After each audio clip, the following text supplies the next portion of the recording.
Hello everyone, आप सभी का स्वागत है। आज की क्लास में हम लोग 18 मई से लेकर 24, ठीक है, वीकली करंट अफेयर एंड इस बीच में अगर आपका कोई भी करंट अफेयर मिस हुआ है तो वो सारे करंट अफेयर हम लोग क्या करेंगे, एक साथ कवर करने वाले हैं। एंड सोर्सेज अगेन वही जो मैं आपको पहले मैंने बता रखा है, सोर्सेज आपका वही रहने वाला है। पीआईबी से हम लोग न्यूज़ लेते हैं एंड जो भी आपका ऑथेंटिक सोर्सेज है वहाँ से न्यूज़ को रेफर करते हैं। तो आपको कोई भी न्यूज़ अगर आपने किसी भी रीज़न की वजह से मिस कर दिया तो वो सारी चीज़ें आपका यहाँ पे आज कवर हो जाएगा। नेक्स्ट जो चीज़ है वो है आपका कि इसमें हम लोग कौन कौन से एरिया को कवर करते हैं। सो आपका नेशनल न्यूज़ होता है, इसमें इंटरनेशनल न्यूज़ होता है। इसके अलावा अगर देखा जाए तो स्पोर्ट्स सेक्शन का न्यूज़ रहता है और इवन आपका इन्वायरमेंट का रहता है, साइंस एंड टेक वाला न्यूज़ रहता है। तो एक भी कुछ भी ऐसा नहीं है कि जो कि आपका मिस होने वाला है। एंड अप्रोच क्या रहता है हमारा, ठीक है। सो अभी तक हमारा अप्रोच यही है कि हम लोग बस करंट अफेयर नहीं पढ़ते, करंट अफेयर के साथ क्या करते हैं हम लोग रिवीजन भी करते हैं एंड स्टैटिक जो है उसको रिवाइज करते हैं।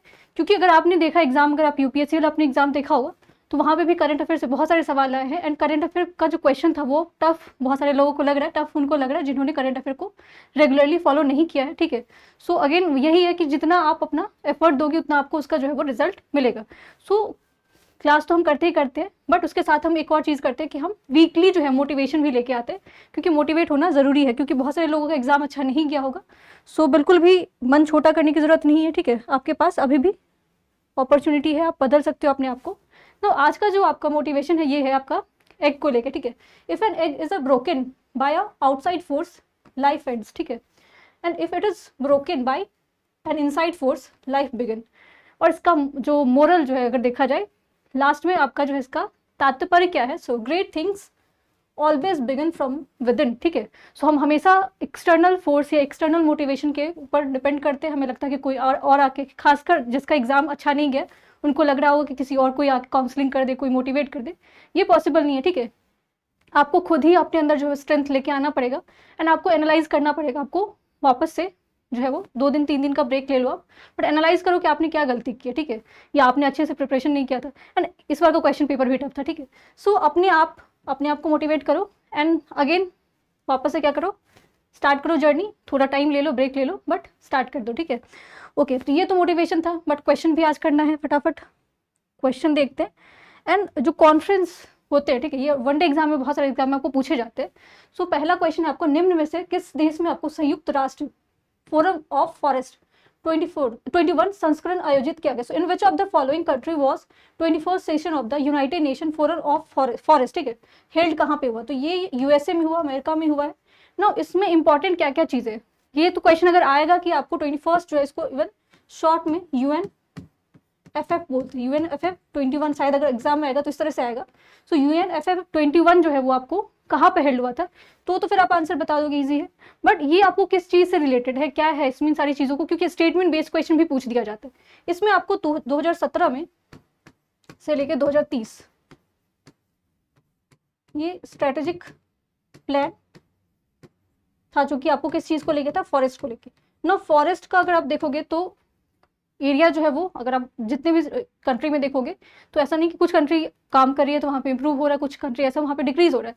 तो यूनाइटेड नेशन से जो भी एसोसिएटेड कंट्री है आपको, उसमें उन सबको जो है वो बताया जाता है कि कैसे आप जो फॉरेस्ट एरिया कवर है उसको इंक्रीज कर सकते हो, उसके लिए क्या क्या एफर्ट कर सकते हो ना। इसमें बस इन चीज़ों पे, फॉरेस्ट के अलावा जो इवन क्लाइमेट चेंज पे भी बात किया गया है। तो ये आपका कोर जो है एरिया था जिस पर डिस्कशन किया गया। बट एग्जाम परस्पेक्टिव से आपको बस याद रखना कि हो सकता है कि आपको 2017 to 30 ये जो है आपको स्ट्रेटेजिक प्लान है, ये किस चीज़ से एसोसिएटेड है, तो फॉरेस्ट वाला है, ठीक है। तो ये चीज़ें याद रखना है। एंड ये UNFF 21 अगर पूछ दिया जाए, ये कॉन्फ्रेंस या जो भी आपका असेंबली है, सेशन है, वो कहाँ पे हुआ था, तो आंसर हो जाएगा आपका USA। नाउ नेक्स्ट क्वेश्चन जो है, ये क्वेश्चन आपका अगेन इस तरह के क्वेश्चन फर्स्ट, ठीक है, ऐसा क्वेश्चन आ जाता है। सो निम्न में से आपको किस स्थान पर जो है भारत की पहली हाइड्रोजन बस सेवा शुरू की गई है। So at which of the following location has India's first hydrogen bus service being launched, ठीक है। सो अगर कमर्शियल पर्पस के लिए पूछा जाए, कमर्शियल पर्पस के लिए पूछा जाए, सो फिर आंसर इसका क्या हो जाएगा, आपको लद्दाख हो जाएगा। बट अगर पूछा जाए तो अभी दिल्ली में भी इसको स्टार्ट किया गया, तो बहुत सारी चीज़ है। बट अगर फर्स्ट पूछा जाए कमर्शियल पर्पस के लिए, तो आंसर आपका क्या हो जाएगा, लद्दाख हो जाएगा। तो ये आपको आंसर याद रखना है। नाउ नेक्स्ट क्वेश्चन आपका फेस्टिवल से रिलेटेड है। इस तरह के फेस्टिवल अगर न्यूज में है तो फिर एग्जाम में आपको, खासकर SSC एग्जाम अगर आप दोगे ना, तो वहाँ पे फेस्टिवल से तो 1-2 क्वेश्चन तो हर साल रहता ही रहता है। सो निम्न में से आपको किस राज्य में एतौर गिडी महोत्सव मनाया गया, ठीक है। So in which of the following state was the Itaur Giddi festival celebrated? So इसका जो आंसर होगा वो होगा आपका अरुणाचल प्रदेश, ठीक है। अब इतौर गिद्दी फेस्टिवल आपको पता चल गया, बट हो सकता है कि अगर आप अदर एग्जाम दोगे तो वहाँ पे थोड़ा डिटेल क्वेश्चन पूछ दिया जाता है, स्टेटमेंट बेस्ड क्वेश्चन पूछ दिया जाता है, तो आंसर आप अरुणाचल प्रदेश बोल दोगे। बट इसमें अगर ये पूछ दिया जाए कि फेस्टिवल किस टाइप का फेस्टिवल है या फिर इसको कौन सा जो ट्राइबल कम्युनिटी है वो सेलिब्रेट करते हैं, सो इतौर गिद्दी फेस्टिवल अगर देखा जाए तो इसको सेलिब्रेट कौन करता है? आपको आदि ट्राइब, ठीक है, आदि ट्राइब है आपको अरुणाचल के, ये सेलिब्रेट करते हैं। एंड यहाँ पे आपको याद रखना कि आपको एग्रीकल्चर से एसोसिएटेड है, खासकर हार्वेस्टिंग से जुड़ा हुआ। हार्वेस्टिंग फेस्टिवल में आपने बहुत सारी चीज़ों का नाम सुना होगा, पोंगल का नाम सुना होगा, ओणम का नाम सुना होगा, तो ऐसे आपको याद रखना कि हार्वेस्ट से जुड़ा हुआ फेस्टिवल है। एंड कहाँ पे सेलिब्रेट किया जाता है? ये अरुणाचल प्रदेश में। नेक्स्ट क्वेश्चन है आपका कि हाल ही में आपको चर्चित भोजशाला मंदिर किस राज्य में स्थित है? So in which of the following state recently discussed Bhojshala temple located? Madhya Pradesh, Tamil Nadu, Bihar and Assam. Answer will be the Madhya Pradesh, ठीक है, मध्य प्रदेश में है। क्योंकि ये क्वेश्चन ये चीज़ें मैं इसलिए बता रही हूँ आपको क्योंकि ये न्यूज़ में चल रहा है ये, ठीक है। एंड मोस्ट प्रोबेबली है कि आपको ये क्वेश्चन पूछ दिया जाएगा। टेम्पल से जुड़ा हुआ क्वेश्चन आपको यूपीएससी में भी आया है एंड अदर एग्जाम में भी आते हैं, और खासकर टेम्पल जो कि आपको न्यूज़ में रहता है, ठीक है। सो भोजशाला वाला आपको अगर पता हो तो डिबेट, बहुत सारे कॉन्ट्रोवर्सी चल रहा है, सो थोड़ा सा जान लेते हैं इस टेम्पल से रिलेटेड जो भी चीज़ें, फैक्ट जो भी चीज़ें उसको देख लेते हैं फटाफट। ये आपको इमेज यहाँ पे दिख रहा होगा, ठीक है। सो ये जो है इसको 2003 में पूरा अगर देखा जाए, इसमें अगर जो भी आपको कंट्रोवर्सी वगैरह है, ठीक है, सो आपको उतना नहीं जाना है बहुत सारी डिटेल में क्योंकि आपको मेंस का भी आंसर राइटिंग नहीं करना, ठीक है। सो आपको याद रखना है कि ये आपको गॉडेस वागा देवी को डेडिकेटेड टेम्पल है। कहाँ पे? ये मध्य प्रदेश में। सो इस पर आपको अभी रिसेंटली न्यूज़ में इसलिए है कि 15 मई को जो है 2026 यहाँ पे जो आपको मध्य प्रदेश हाई कोर्ट है उन्होंने अपना डिसीजन दिया है, ठीक है, और जिस वजह से ये चीज़ें आपको न्यूज़ में आ गया है। तब यहाँ पे जो इंपॉर्टेंट चीज़ है ये है कि आपको ये टेम्पल किसके टाइम पे बनाया गया था। मे भी आपको पूछा जा सकता है कि कितना पुराना टेम्पल है। सो ऐसा बोला जाता है कि ये टेम्पल आपको जो राजा भोज थे उनके द्वारा ये बनाया गया था, ठीक है। इवन इसमें आपको बहुत सारे एंगल इन्वॉल्व है, ठीक है। हिंदू साइड से भी इसमें दिया गया, मुस्लिम साइड से भी दिया गया एंड जैन जो है उनके साइड से भी दिया गया। सो बस आपको इस सारी कॉन्ट्रोवर्सी में नहीं जाना, आपको टेम्पल याद रखना कि कौन से स्टेट में है, ठीक है। सो मध्य प्रदेश में है एंड ये आपको राजा भोज से इसको जोड़ा जाता है। बट क्वेश्चन अगेन आप लोग के लिए, क्योंकि रीजनल हिस्ट्री से बहुत सारे क्वेश्चन आते हैं, तो आप लोग मुझे बताना कि राजा भोज जो थे या उनके बारे में बात किया जा रहा वो कौन से सेंचुरी से बिलोंग करते हैं या फिर आपको उनका क्या मेजर कॉन्ट्रीब्यूशन रहा हिस्ट्री में, ठीक है। नाउ नेक्स्ट क्वेश्चन आपका एनवायरमेंट सेक्शन से है। पालुमू टाइगर रिजर्व किस राज्य में आपको स्थित है जिसमें आपको भारत का पहला मानव हाथी संघर्ष अनुसंधान केंद्र बनाया जाएगा, ठीक है। So in which of the state is the Palamu tiger reserve located where India's first human elephant conflict research जो है सेंटर है जो इसको स्टैब्लिश किया जाएगा। सो ये आपका रिसर्च सेंटर जो है, या फिर आपको पूछा जाए टाइगर रिजर्व कहाँ पे, so answer will be the Jharkhand, ठीक है। आंसर क्या हो जाएगा इसका? झारखंड हो जाएगा। एंड यहाँ पे एक जो बात किया गया फर्स्ट है, ठीक है, इंडिया का first human elephant conflict research centre बनाया जा रहा है, ठीक है। नाउ यहाँ पे अब ह्यूमन और एलिफेंट आया है, ठीक है। सो इससे एक प्रोजेक्ट जुड़ा हुआ, ठीक है, प्रोजेक्ट हनुमान। मैंने बहुत बार बताया इस तरह के प्रोजेक्ट एग्जाम में पूछा जाता है। प्रोजेक्ट हनुमान जो है वो किसके द्वारा लाया गया था? आंध्र प्रदेश। अब यहाँ पे भी आपको ह्यूमन जो एनिमल कॉन्फ्लिक्ट है उसको रोकने के लिए जो है वो बहुत सारे प्रोग्राम चलाने की बात की गई थी। तो यहाँ पे प्रोजेक्ट हनुमान याद रखना आपको आंध्र प्रदेश से रिलेटेड है। बट ये टाइगर रिजर्व अगर पूछा जाए आपको तो कहाँ पे है? झारखंड में। नेक्स्ट क्वेश्चन आपका अपॉइंटमेंट से रिलेटेड है। सो अपॉइंटमेंट में आपको हाल ही में आपको इराक का नया प्रधानमंत्री किसे नियुक्त किया गया है? Who has recently been appointed as the new prime minister of Iraq, ठीक है। इराक के नए प्राइम मिनिस्टर जो है वो कौन बने हैं? सो न्यू प्राइम मिनिस्टर कौन है? आपको अली फली कदामी, ठीक है। सो अली फली कदामी जो है ये आपको कहाँ के प्राइम मिनिस्टर बने हैं? इराक के प्राइम मिनिस्टर बने हैं। बट ये इंपॉर्टेंट क्योंकि बहुत सारे आपको अपॉइंटमेंट होते रहते हैं, बट ये इंपॉर्टेंट इसलिए है क्योंकि अगर खासकर आप ईरान इराक का इशू देखोगे तो ये आपको न्यूज़ में रहता है एंड ऐसे क्वेश्चन आ जाते हैं और फिर आपको यहाँ पे कंफ्यूज हो सकते हो, गलती भी हो सकता है ना। इनके बारे में अगर देखा जाए तो ये आपको यंगेस्ट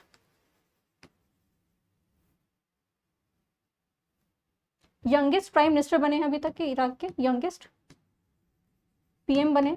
अब यंगेस्ट क्यों माना जा रहा है इनको? क्योंकि इनका अगर एज देखा जाए तो ये आपको 40 के आसपास है, तो काफ़ी कम उम्र में ये प्राइम मिनिस्टर बने। अब पार्टी से भी एसोसिएटेड क्वेश्चन आ जाता है कि कौन से पार्टी से थे या फिर कौन से पार्टी से ये प्राइम मिनिस्टर बने। सो इनका इंडिपेंडेंट पार्टी था, ठीक है, बिजनेस से जुड़े हुए हैं, पॉलिटिकल कुछ ऐसा इनका बैकग्राउंड नहीं रहा है, तो इसलिए काफ़ी इंपॉर्टेंट हो जाता है। तो ये आपको याद रखना इराक के लिए, ठीक है ना। क्वेश्चन अगेन, क्योंकि मैंने ये भी बोला है कि बस इधर से आंसर चीज़ें नहीं बताई जाएगी, आपको भी थोड़ा अपना एफर्ट डालना पड़ेगा। सो आपको प्राइम मिनिस्टर आप पता है, बट आपके लिए क्वेश्चन ये है कि इराक का कैपिटल क्या है, ठीक है, इराक का कैपिटल क्या है, इसका आंसर आप लोग कमेंट सेक्शन में बताना। नाउ नेक्स्ट क्वेश्चन, ये बहुत बहुत इंपॉर्टेंट है एंड मोस्ट प्रोबेबली अगर कोई एग्जाम हाल फिलहाल में होगा तो आप मान के चलो कि ये क्वेश्चन आपके एग्जाम में देखने के लिए मिल सकता है, ठीक है। सो निम्न में से को किसने जो है 32 बार, ठीक है, माउंट एवरेस्ट का पर चढ़ाई की है, करने वाले विश्व रिकॉर्ड बनाया है। So which of the following has set the world record for climbing of the Mount Everest 32 times, ठीक है। आंसर होगा कामी रीटा, ठीक है, शेरपा, कामी रीटा शेरपा। अब ये आंसर पता चल गया, और 32 टाइम्स बहुत ज़्यादा होता है, ठीक है। सो ये वर्ल्ड रिकॉर्ड अपने आप में, इन्होंने अपना खुद का रिकॉर्ड जो है वो उसको ब्रेक किया है। और इनका एज अगर देखा जाए तो आपको 56 ईयर ओल्ड हैं। तो बहुत सारे लोगों को एज को लेके इशू रहता है कि मेरा तो अभी एज हो चुका है, मेरे से पढ़ाई नहीं किया जाएगा, ठीक है, बहुत सारे एक्सक्यूज़ रहते हैं। सो इनको देखो आप 56 के एज में, जहाँ पे लोग रिटायरमेंट के बारे में कुछ लोग सोचते रहते हैं, सो इस एज में ये माउंट एवरेस्ट की चढ़ाई कर रहे हैं, तो अपने आप में बहुत बड़ी बात है ना। स्टैटिक में माउंट एवरेस्ट के बारे में भी पता होना चाहिए, क्योंकि बहुत सारे लोगों को पता ही नहीं है कि ठीक है माउंट एवरेस्ट कौन से दो कंट्री के बीच में है, तो ये आपको पता होना चाहिए। सो माउंट एवरेस्ट के बारे में अगर देखा जाए सो ये आपको नेपाल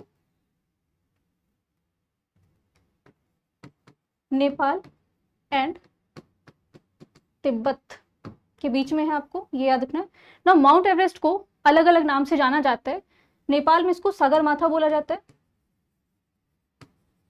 तिब्बत में इसको क्या बोला जाता है ये आप लोग मुझे बताओगे। गॉड ऑफ ऑल ये माउंटेन बोला जाता है कुछ करके, बट इसका नाम प्रॉपर क्या है वो आप लोग खोज के लेके आओगे ना। माउंट एवरेस्ट की हाइट को लेके जो है इसका वो बहुत रहता है, बहुत बार एग्जाम में पूछ भी दिया जाता है। सो ये आपको याद रखना 8848.46, ठीक है, पॉइंट में कुछ रहता है क्योंकि ऐसा बोला गया कि हाइट जो थोड़ा इंक्रीज हुआ है, ठीक है। सो मीटर है, तो ये आपको हाइट भी याद रखना है। दूसरा है आपको नेपाल और तिब्बत के बीच में ये याद रखना है आपको, नेपाल में इसको सागरमाथा बोला जाता है एंड जो है उसको तिब्बत में क्या बोला जाता है, ये क्वेश्चन आप लोग ढूंढ के लेके आओगे। क्वेश्चन एग्जैक्टली क्या था आपको, 32 टाइम्स किसने अभी जो है वो रिकॉर्ड बनाया है, ठीक है। ना नेक्स्ट क्वेश्चन आपका स्पोर्ट्स सेक्शन से, एंड ये क्वेश्चन ठीक है क्योंकि अभी एग्जाम जो हुआ वहाँ पे आपको टेनिस से तो रिलेटेड क्वेश्चन आया ही था, तो मान के चलो इस तरह का क्वेश्चन बनने के और ज़्यादा चांसेस हैं, ठीक है। सो निम्न में से किसने आपको रोम में आयोजित इटालियन ओपन 2026 खिताब जीता है। So who among the following has won the title of the Italian, ठीक है, इटालियन ओपन 2026 रोम, ठीक है। ये अब तो पहले ये भी पता चल गया कि कहाँ पे ये टूर्नामेंट हो रहा है, इटली में ही हो रहा था, ठीक है। और ये आपको जीता किसने, जैनिक सिनर ने जीता है, ठीक है। और अगर आपको ना पता हो तो ये भी पता रहना चाहिए वैसे कि जैनिक सिनर जो है वो कौन से कंट्री से बिलोंग करते हैं, तो ये भी आपको इटली से बिलोंग करते हैं, ठीक है। सो इटली में ही टूर्नामेंट हो रहा था, ठीक है, और इस टूर्नामेंट को जीता भी किसने, इटली के ही है, ठीक है, जैनिक सिनर। अब यहाँ पे ये तो इटालियन ओपन अगर आएगा तो इसको आप लोग सॉल्व करके आ जाओगे, बट यहाँ पे एक और चीज़ है कि आपको ऑस्ट्रेलियन ओपन भी आपको होता है और ये हो चुका है, तो ऑस्ट्रेलियन ओपन से भी सवाल आ जाता है, तो थोड़ा उसको भी देख लेते हैं। सो ऑस्ट्रेलियन ओपन किसने जीता था, कार्लोस अल्कराज ने जीता था, ठीक है। ऑस्ट्रेलियन ओपन कार्लोस अल्कराज ने जीता था, और अगर पूछा जाए आपको इटालियन ओपन किसने जीता है तो जैनिक सिनर ने जीता है। नाउ नेक्स्ट क्वेश्चन आपका साइंस एंड टेक से रिलेटेड है, एंड ये क्योंकि इंडिया के पर्सपेक्टिव से अगर देखा जाए तो काफ़ी इंपॉर्टेंट है, एंड अगर वापस से न्यूज़ में ये चीज़ें आई है सो फिर क्वेश्चन बनने के चांसेस हो जाते हैं। साइंस एंड टेक में इस तरह क्वेश्चन होते हैं जो कि आपको न्यूज़ जो ओरिएंटेड क्वेश्चन रहता है। सो निम्न में से आपको किस देश के साथ भारत ने शुक्र ग्रह के अध्ययन के लिए जो है वीनस ऑर्बिटर मिशन पर समझौता किया है। So with which of the following country has India sign the agreement for the Venus orbiter mission study the planet Venus, ठीक है।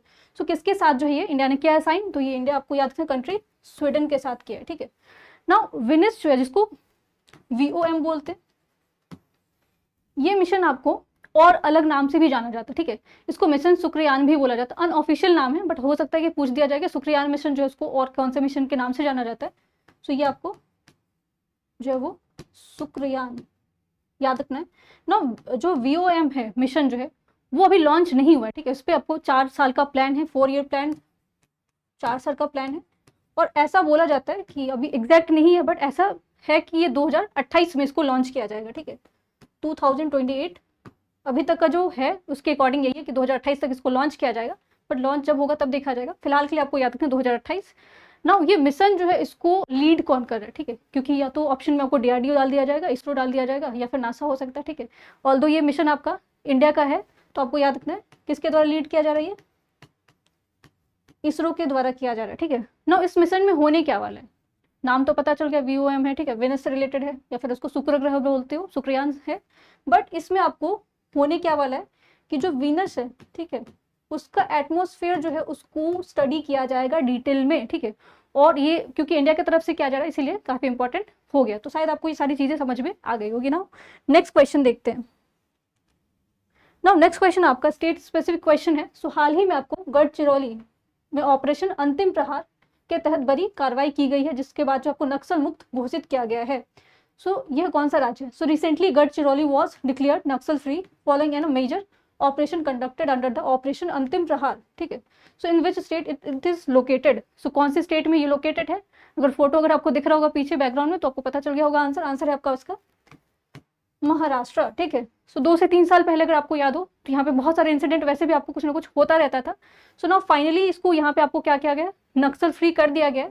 लेकिन ऑपरेशन जो है, ठीक है, जो चलाया गया था वो बहुत इंपॉर्टेंट है। हो सकता है कि आपको पूछा जाए कि ऑपरेशन अंतिम प्रहार रिसेंटली न्यूज में था, ये किस चीज से रिलेटेड है, ठीक है। हो सकता है ह्यूमन ट्रैफिकिंग आ जाए ऑप्शन में, ड्रग्स रिलेटेड कुछ डाल दिया जाए, या फिर ह्यूमन एनिमल कॉन्फ्लिक्ट डाल दिया जाए, कुछ भी इस तरह का डाला जा सकता है।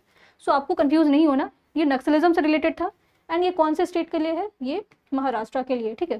सो इसमें बहुत सारे जो आपको से जुड़े हुए लोग थे उन्होंने अपने आप को सरेंडर कर दिया है ना। इसके अलावा जो एक और चीज याद रखना आपको, 2025 में बिहार को भी नक्सल फ्री डिक्लेयर किया गया, ठीक है। लेकिन मैंने करंट अफेयर जब आपको पढ़ाया था कुछ हफ्ते पहले, ठीक है, उसमें भी मैंने बताया था कोई और स्टेट है जहाँ पे ये चीज़ें अभी हुई है। तो अगर आप लोग को पता है या नहीं पता है तो प्लीज़ डू सर्च इट, क्योंकि इस तरह से रिवीजन किया जाएगा, ठीक है। कुछ आप लोगों को भी अपने तरफ से एफर्ट डालना पड़ेगा। सो रिसेंटली अभी आपको अप्रैल में ही इंसिडेंट हुआ था, कौन से स्टेट को डिक्लेयर किया गया था नक्सल फ्री, ठीक है। इसका भी आंसर आप लोग कमेंट सेक्शन में करोगे। नेक्स्ट क्वेश्चन आपको किस निम्न में से आपको किस राज्य में सरकार ने हाल ही में कल्याणकारी योजना को आदिवासी गांवों तक पहुंचाने के लिए जन भागीदारी सबसे दूर सबसे पहले अभियान शुरू किया गया? So which of the following state government has recently launch the Jan Bhagidari सबसे दूर सबसे पहल कैंपेन, ठीक है, जिसको एक्सटेंड किया गया किस चीज के लिए? वेलफेयर स्कीम ट्राइबल विलेज के लिए, ठीक है। नो आंसर ये सबसे दूर सबसे जो अगर देखा जाए ना तो बहुत सारे स्टेट्स में रिलेटेड है, बट यहाँ पे स्पेसिफिक डाला हुआ है ट्राइबल विलेज, ठीक है। सो आंसर इसका क्या हो जाएगा? छत्तीसगढ़। वैसे अगर देखा जाए सबसे दूर सबसे पहले आपको बिहार में भी लॉन्च किया गया।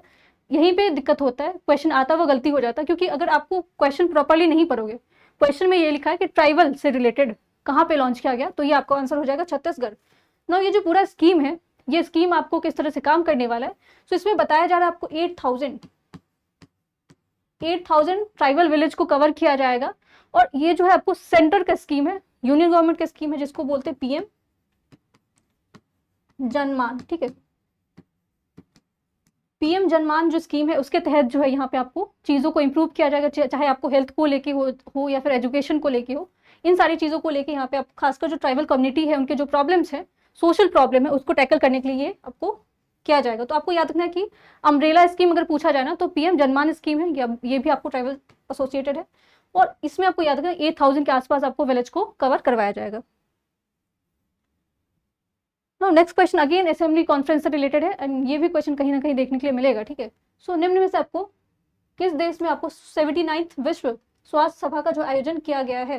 So in which of the following country will be the 79th world health assembly 2026 being held? तो आंसर हो जाएगा इसका स्विट्जरलैंड, ठीक है। अब ये तो पता चल गया कहाँ पे हो रहा है, बट इंडिया की तरफ से क्या चीज़ें कौन से एफर्ट लिए गए वो आपको पता होना चाहिए। सो इंडिया भी इसमें आपको पार्टिसिपेट कर रहा है, जिनेवा स्विट्जरलैंड में ये चीज़ें हो रही है। यूनियन हेल्थ मिनिस्टर आपको JP नड्डा है जिन्होंने ये जो है वो बात किया। वहाँ पे इंडिया की तरफ से अगर देखा जाए तो कौन सा इंडिया का स्कीम है जिसके ऊपर हाईलाइट किया जाएगा, तो आयुष्मान भारत स्कीम है एंड डिजिटल हेल्थ इंफ्रास्ट्रक्चर को लेकर जो भी अचीवमेंट है उसको वहाँ पे दिखाया जाएगा। एंड इसमें आपको अगर देखा जाए कि इस पूरे प्रोग्राम को, क्योंकि हेल्थ से जुड़ा हुआ है, तो आपको वर्ल्ड हेल्थ ऑर्गेनाइजेशन WHO याद रखना है। ये भी कॉन्फ्रेंस से रिलेटेड क्वेश्चन, कॉन्फ्रेंस असेंबली से बहुत सारे आपको जो है इस वीक में क्वेश्चन बने हैं, सो देखना है इसमें। सो निम्न में से आपको किस स्थान पर जो है तीसरा नॉर्डिक भारत शिखर सम्मेलन जो है आयोजित किया गया है?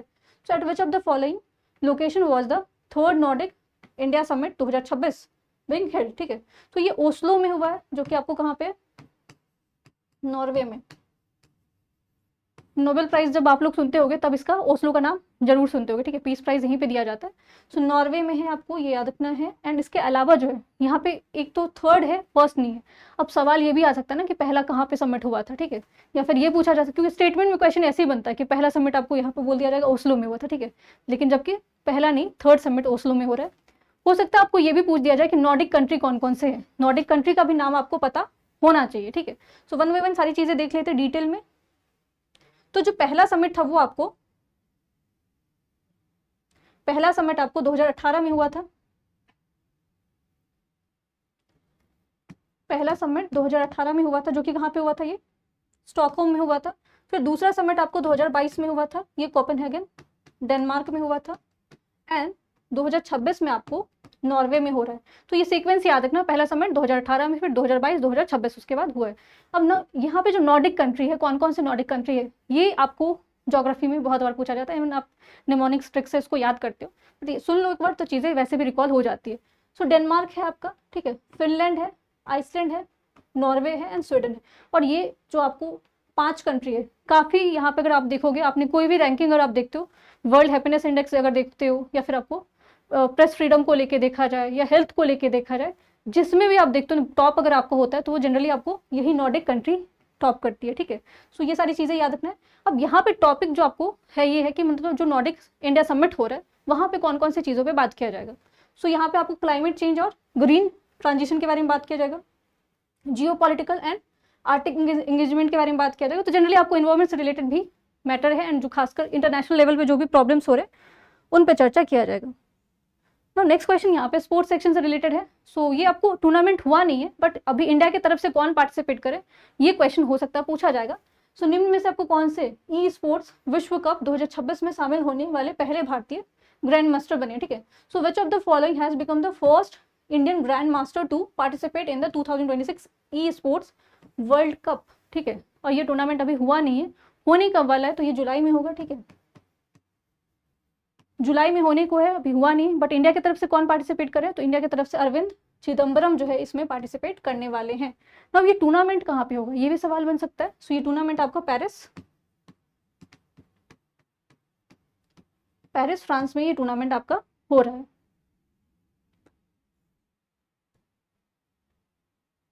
नेक्स्ट क्वेश्चन है आपका, सो निम्न में से आपको किस स्थान पर भारत की पहली एआई और डिजिटल संचालित बैंक शाखा शुरू की गई है? At which of the following location was India's first AI digitally powered bank branch launched? So कहाँ पे किया गया, ये गुवाहाटी में किया गया, ठीक है ना। AI आया है, अगर आपको पता है तो AI इवन जो आपका बजट आया था उसमें भी बहुत ज़्यादा डिस्कस किया गया था, एंड इससे कुछ ना कुछ आपको हर दिन कोई ना कोई न्यूज़ रहता है। सो AI से जो जो भी चीज़ें स्टैटिक में है उसको भी रिवाइज कर लेते हैं क्विकली। सो अगर पूछा जाए आपको फर्स्ट AI यूनिवर्सिटी इंडिया में कहाँ पे बनाने की बात की गई है, सो ये आपको मुंबई में, ठीक है, मुंबई में। फर्स्ट एआई या स्मार्ट विलेज पूछा जाए, एआई विलेज, ठीक है, ये भी आपका महाराष्ट्र में ही है, ये भी याद रखना है ना। यहाँ पे एक और जो चीज़ है वो है आपका क्वांटम विलेज, ठीक है, क्वांटम विलेज बहुत बार मैंने बताया। एंड ये आपका कहाँ पे, अमरावती में, ठीक है। अब यहाँ पे असम में इसको बनाया गया, बट असम से और चीज़ें जो मैंने न्यूज़ में बताया था, आप लोग मुझे बताना कि हाल फिलहाल में मैंने बताया था कि असम से कुछ जो है जीआई टैग से रिलेटेड कुछ चीज़ें हैं जो कि आपको यूएसए अभी हाल फिलहाल में भेजा गया, वो क्या थी, ठीक है। अगर पता हो, नहीं पता तो लास्ट वाला वीक वाला करंट अफेयर एक बार जाके गो थ्रू कर लेना।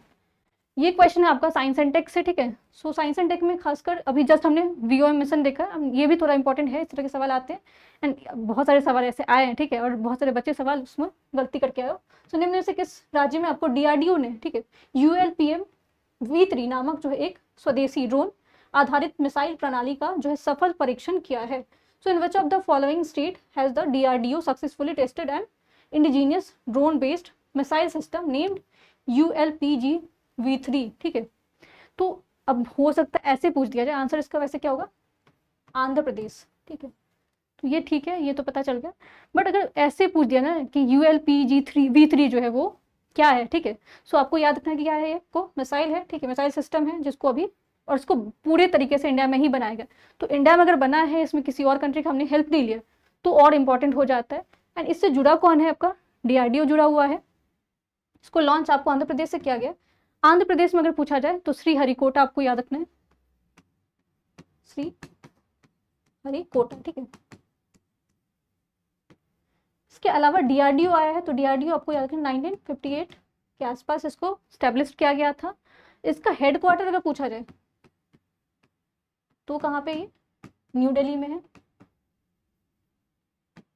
नाउ DRDO के चेयरपर्सन कौन है, ठीक है, ये क्वेश्चन, क्योंकि मैंने बहुत बार, जब भी मैंने DRDO से रिलेटेड कुछ भी बताया तो आपको बहुत बार मैंने क्लास में यहीं पे बताया। सो आप लोग मुझे बताना किसके चेयरपर्सन कौन है।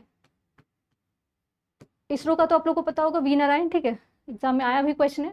अभी आपको देख के आना कि DRDO, क्योंकि चेंज नहीं हुए लंबे समय से है, तो आप लोग को देख के आना कि इसके जो आपको चेयरपर्सन कौन है। Now next question, military exercise, इसके बिना जो है वो पूरा करंट अफेयर इनकम्प्लीट होता है। हर क्लास में आपको 1-2 क्वेश्चन इससे रिलेटेड रहता है। सो निम्न में से आपको किस राज्य में प्रगति 2026 बहुराष्ट्रीय सैन्य अभ्यास शुरू किया गया है। So in which of the following state was the Pragati 2026 multinational military exercise launched. तो इसको लॉन्च कहाँ पे किया गया, मेघालय में, ठीक है। थोड़ी देर के लिए सोच भी नहीं पाओगे, ऐसे लगेगा कि राजस्थान में था, उत्तराखंड में था, ठीक है, तो ऐसे कंफ्यूजन आ जाता है। तो ये आपको याद रखना कहाँ पे हुआ है, मेघालय में हुआ प्रगति 2026 का। तो ये मल्टीनेशनल है, बायलेटरल नहीं है, ठीक है। बायलेटरल होता तो हमें 2 कंट्री का नाम याद रखना था, बट क्योंकि मल्टी आपको लेटरल है, तो इसमें 13 कंट्री इसमें इन्वॉल्व था। 13 कंट्री जो थे, इसमें खास करके पूछा जाए ना कौन सी कंट्री, तो नाम सबका तो नहीं याद रख सकते हो, बट अगर मोटा मोटा देखा जाए तो कौन से कंट्री थे आपको, आसियान, ठीक है। ये जनरली आपको साउथ ईस्ट एशियन कंट्री जो है इनसे एसोसिएटेड थे। उसमें बहुत सारे, जैसे आपको बांग्लादेश भी था, इसके अलावा अगर देखा जाए तो भूटान भी था। तो ये कंट्रीज में पार्टिसिपेट कर रही थी। एंड यहाँ पे अब अगर हमने देख लिया प्रगति के बारे में, तो एक तो कहाँ पे हुआ था ये आपको पता हो गया, मेघालय में। कितने कंट्री ने, 13 कंट्री ने पार्टिसिपेट किया था। एंड ये आपको मल्टीनेशनल था, मल्टीलेटरल एक्सरसाइज था ना। मल्टीलेटरल एक्सरसाइज अगर देखा जाए तो और एक एक्सरसाइज है जो कि आपको काफ़ी इंपॉर्टेंट है, और ये आपको मिलान, ठीक है। इससे बहुत सारे एग्जाम में वैसे पूछा जा चुका है। मिलान 2026 का हो चुका है, ठीक है। ये मिलान एक्सरसाइज, ये भी आपको मल्टीलेटरल एक्सरसाइज है, इसमें बहुत सारी कंट्री पार्टिसिपेट करती है। तो 2026 में जो आपको मिलान एक्सरसाइज हुआ था, ये कहाँ पे हुआ था, ये आपको विशाखापत्तनम में हुआ था, ठीक है, विशाखापत्तनम में हुआ था। इसके अलावा एक और एक्सरसाइज होता है जो कि आपको मालाबार एक्सरसाइज होता है। इसमें 4 कंट्री होती है जिसको क्वाड बोलते हैं, ठीक है। ये क्वाड जो है आपको बताना है कि क्वाड में कौन कौन सी कंट्री आती है। इंडिया तो ऑब्वियस सी बात है, मालाबार एक्सरसाइज हो रहा है इंडिया में हो रहा है, क्वाड में कौन कौन सी कंट्री आती है, क्योंकि क्वाड जो है वो कहीं ना कहीं जो है काउंटर करने के लिए बनाया गया था किसको, चाइना को। तो इसमें आप बताना कि कौन कौन सी कंट्री है। नाउ नेक्स्ट क्वेश्चन आपका डेज से रिलेटेड है, ठीक है। डेज के बिना तो वैसे भी इनकम्प्लीट रहता है। सो निम्न में सबको किस दिन हर साल अंतर्राष्ट्रीय जैव विविधता दिवस मनाया जाता है। On which of the following days international day of biological diversity celebrated every year. तो ये हर साल आपको 22 मई को सेलिब्रेट किया जाता है। नाउ मई में बहुत सारे इंपॉर्टेंट डेज है, बट ये जो बायोलॉजिकल आपको डाइवर्सिटी डे है, इसका थीम भी पूछ दिया जाता है। तो थीम जब पूछा जाएगा तो थीम आपको पता होना चाहिए। थीम इसका क्या था आपको, acting locally for global impact. तो ग्लोबल इम्पैक्ट, लास्ट वाला जो वर्ड है ग्लोबल इम्पैक्ट, वो अगर आप याद रखोगे तो चीज़ें गलत नहीं होगी, ठीक है। ग्लोबल इम्पैक्ट था, और ये आपको एक्टिंग लोकली, तो लोकली खासकर जो लोकल आपको इंस्टीट्यूशन है उनको इन्वॉल्व करने की बात की गई है, एंड उसके लेवल पे जो चीज़ों को इम्प्रूव करने की बात की है ना। मई में जो कुछ इंपॉर्टेंट डेज है जो कि एग्जाम में आ सकते हैं वो देख लेते हैं। सो 1 मई को आपका लेबर डे होता है। 3 को आपको world press freedom day, press freedom day. और प्रेस फ्रीडम से याद आया कि बॉर्डर विदाउट क्या था आपको, ट्रांसपेरेंसी इंटरनेशनल, जिसने आपको डेटा रिलीज किया था, जो आपको इंडेक्स रिलीज रिपोर्ट आया था, उसमें इंडिया का बहुत अच्छा आपको रिपोर्ट अगर देखोगे आप, रैंकिंग नहीं है बट इंडिया का रैंकिंग मैंने आपको बताया था, पता हो तो बताना कि इंडिया का जो प्रेस फ्रीडम है उसमें इंडिया का रैंकिंग क्या रहा है और कितना उसमें जो है वो गिरावट आई है। नाउ नेक्स्ट क्वेश्चन, ये भी बहुत इंपॉर्टेंट है, इसलिए इंपॉर्टेंट है ये आएगा कहीं ना कहीं देखने के लिए आपको मिल सकता है। सो निम्न में से आपको किस राज्य में भारत का पहला बुजुर्ग देखभाल विभाग बनाने के लिए जो है घोषणा की गई है? In which of the following state has the establishment of India's first elderly care department being announced? So इसको अनाउंस करने वाला केरला ने इसको अनाउंस किया है, ठीक है ना। केरला से रिलेटेड अब ये तो आपको पता चल गया, बट केरला आपको फर्स्ट स्टेट है जिसने आपको अलग से जो एल्डरली पर्सन है, जो सीनियर सिटीजन है, उनके लिए बजट लेके आया था। तो ये भी आपको इसी साल हुआ है। तो ये दोनों चीज़ें आपको याद रखना है कि अलग से जो डिपार्टमेंट बनाया गया सीनियर सिटीजन के लिए, या फिर आपको पूछा जाए कि अलग से बजट देने वाला पहला राज्य कौन सा बना है, तो केरला बना है। नाम भी चेंज हुआ केरला का इसी साल। रिजोल्यूशन आपको बहुत पहले 2024 में आया था, बट इसको पास जो है उसको अभी इसी साल किया गया। तो ये भी आपको याद रखना केरला से, ठीक है। नेक्स्ट क्वेश्चन आपका फेस्टिवल, अगेन फेस्टिवल से रिलेटेड है, ये भी देखने के लिए कहीं ना कहीं मिलेगा, ठीक है। सो निम्न में से आपको किस स्थान पर जो है पंचनाग महोत्सव जो है वो मनाया गया है? So at which of the following place was Panzath Nag festival celebrated? Answer क्या हो जाएगा? जम्मू एंड कश्मीर, ठीक है ना। ये फेस्टिवल जो है, हो सकता है कि फेस्टिवल आएगा तब तो अब यहाँ पे बहुत कंफ्यूज हो सकते हो। अगर कुछ आपको नॉर्थ ईस्ट स्टेट का अगर दे दिया जाए ना ऑप्शन में, तो लग सकता है कुछ और भी हो सकता है आंसर ना। ये फेस्टिवल कश्मीर में मनाया जाता है। एंड जो वाटर हार्वेस्टिंग सिस्टम है, ठीक है, उसको कैसे इंप्रूव किया जाए, इन सारी चीज़ों से ये आपको एसोसिएटेड है। इमेज में आपको दिख रहा होगा यहाँ पे, ठीक है। सो अगेन ट्रेडिशनल तरीका था वाटर को हार्वेस्ट और बचाने का। नेक्स्ट क्वेश्चन आपका, ये कलप्सर, ठीक है, प्रोजेक्ट है जो कि न्यूज़ में है, एंड कुछ इससे रिलेटेड और भी चीज़ें फैक्ट्स है जिसको हम लोग देखेंगे। सो गुजरात में आपको कलप्सर, ठीक है, परियोजना की जो है तेजी से लाने के लिए भारत के ने किस देश के साथ समझौता किया, ठीक है। सो कौन से देश के साथ समझौता किया? तो ये आपका नीदरलैंड हो जाएगा ना। ये जो प्रोजेक्ट है ना, ये आपको क्या है, इसमें अगर देखा जाए तो बहुत लंबे समय से चल रहा है, कंप्लीट नहीं हुआ है। इसमें कुछ यूनिक चीज़ें हैं जो कि आपको पता होना चाहिए। ये गल्फ ऑफ खम्बात, यहाँ पे इसको लाया जा रहा है, और ये बात किया जा रहा है कि वर्ल्ड लार्जेस्ट फ्रेश वाटर को रिजर्व करने के लिए जो है ये इनिशिएटिव, मतलब ये जो पूरा प्रोजेक्ट है इससे रिलेटेड है। तो पहले इंडिया इस पर अकेले अकेले काम कर रहा था, बट यहाँ पे आप नीदरलैंड भी इसमें क्या करेगा, आपको अपना जो है हेल्प देगा।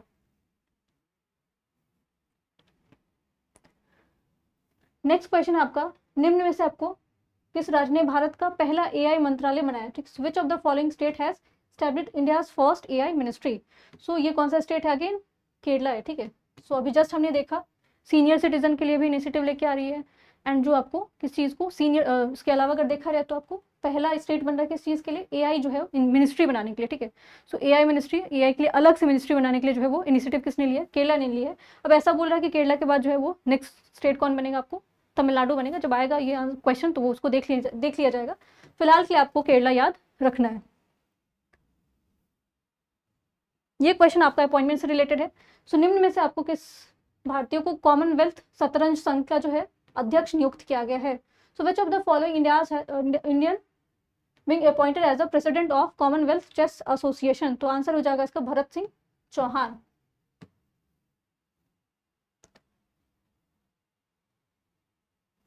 नेक्स्ट क्वेश्चन आपका राजस्थान में, ठीक है, कुंभलगढ़ किले की जो है दीवार को यूनेस्को विश्व धरोहर कन्वेंशन के आधारित सर्वेक्षण में कौन सा स्थान दिया गया? ठीक है।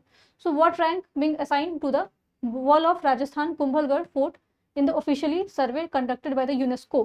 सो कौन सा रैंक दिया गया? तो ये 3rd रैंक दिया गया, ठीक है। अब इसको कुंभलगढ़ अगर आप लोग विजिट किया होगा तो अच्छी बात है, नहीं किया तो यहाँ पे इमेज में आप देख सकते हो, कुछ आपको इस तरह का दिखता है, ग्रेट वॉल ऑफ चाइना जैसा, ठीक है। इसके बारे में यूनिक चीज़ें क्या क्या है, इसको बनाया कब गया था, ठीक है, इस तरह के सवाल आ सकते हैं अगर न्यूज़ में चल रहे हैं तो। इसको बनाया गया था आपको 15th सेंचुरी में राणा कुंभा के द्वारा, ठीक है। इसको ग्रेट वॉल, इंडिया में ग्रेट वॉल ऑफ इंडिया बोला जाता है, चाइना का तो अलग है, उससे कंपेयर किया जाता है। कितना इसका स्ट्रेच देखा जाए तो कितने दूर में ये इसका फैलाव है? तो ये 36 किलोमीटर में, second only to the Great Wall of China. तो चाइना के बाद जो ग्रेट वॉल ऑफ चाइना है उसके बाद इसका देखा जाता है। तो आपको बस एरिया याद रखना, 36 किलोमीटर के आसपास है। अब इसमें आपको कितने फीट है ये सब नहीं याद रखना है। यूनेस्को ने ये डेटा दिया है आपको, अरावली माउंटेन के पास है। नेक्स्ट क्वेश्चन आपका बुक एंड ऑथर से है, एंड बुक एंड ऑथर काफी इंपॉर्टेंट है। सो आपको ऑल इंडिया, ठीक है, all time favourite friendship stories का नाम किताब जो है किसने इसको किसके द्वारा लिखी गई है? The book title all time favourite friendship story was written by the home? ये इसका आंसर हो जाएगा आपको रस्किन बॉन्ड, ठीक है। अब बुक जो मैंने बताया था, बुक में बहुत सारे बुक्स बताए थे, जैसे कि 4 स्टार डेस्टिनी के बारे में बताया था आपको कि किसने लिखा हुआ है, ठीक है, वो आप लोग बताओगे मुझे, बहुत बार मैंने बता रखा है। इसके अलावा जो है एक और बुक है, बार बार बता रही हूँ, compassion, the power of compassion, करुणा करके बुक था, कैलाश सत्यार्थी ने लिखा था। बट जो 4 स्टार डेस्टिनी है वो बुक कहीं मिलेगा देखने के एग्जाम में, तो प्लीज़ उसको आप देख के बताओगे। ये क्वेश्चन आपको भारत और किस देश ने आपको वर्ष 2026 को कल्चर और टूरिज्म का जो है साल घोषित किया है। So India and which of the other country has declared 2026 as the year of culture and tourism. So answer इसका क्या हो जाएगा, इटली, ठीक है। रिसेंट आप जो प्राइम मिनिस्टर उनका विजिट हुआ था कहाँ पे, इटली में। ये लास्ट क्वेश्चन है एंड ये बुकर प्राइज वाला है, बुकर प्राइज क्वेश्चन तो आता ही आता है, ठीक है, तो थोड़ा सा इसको पढ़ के समझ के जाना है। सो निम्न में से आपको किस किताब के लिए जो है ताइवानी लेखक यांग सुगांग, ठीक है, जी को और अनुवादक जो ट्रांसलेटर है लीन किंग, उनको जो इंटरनेशनल बुकर पुरस्कार 2026 के लिए सम्मानित किया है। So for which of the following books have Taiwanese author Yang Shuang, ठीक है, जिनको दिया गया। तो ये बुक का नाम याद रखना आपको, ताइवान ट्रेवलॉग, ठीक है, ताइवान ट्रेवलॉग इस बुक का नाम है, इसीलिए इनको इंटरनेशनल बुकर प्राइज दिया गया है। अब यहाँ पे ऑप्शन में ना टूम ऑफ सैंड लिखा हुआ है, इसके लिए अगर आपको पता हो तो इसके लिए भी बुकर प्राइज दिया गया था। किसको दिया गया था, गीतांजलि श्री को दिया गया था, ठीक है। ये जो द वेजिटेरियन है, ये आपको नोबेल प्राइज मिला था इस बुक को, लिटरेचर वाले में, ठीक है। तो ये सारी चीज़ें हैं जो कि आपको पता होना चाहिए। सो ये क्वेश्चन था, एंड अगर आपको लगता है कुछ और भी चीज़ें ऐड करने की ज़रूरत है तो do right in the comment section. Video पसंद आता है तो वीडियो को लाइक कर सकते हैं, एंड बहुत मन है तो चैनल को सब्सक्राइब कर सकते हैं। Thank you so much.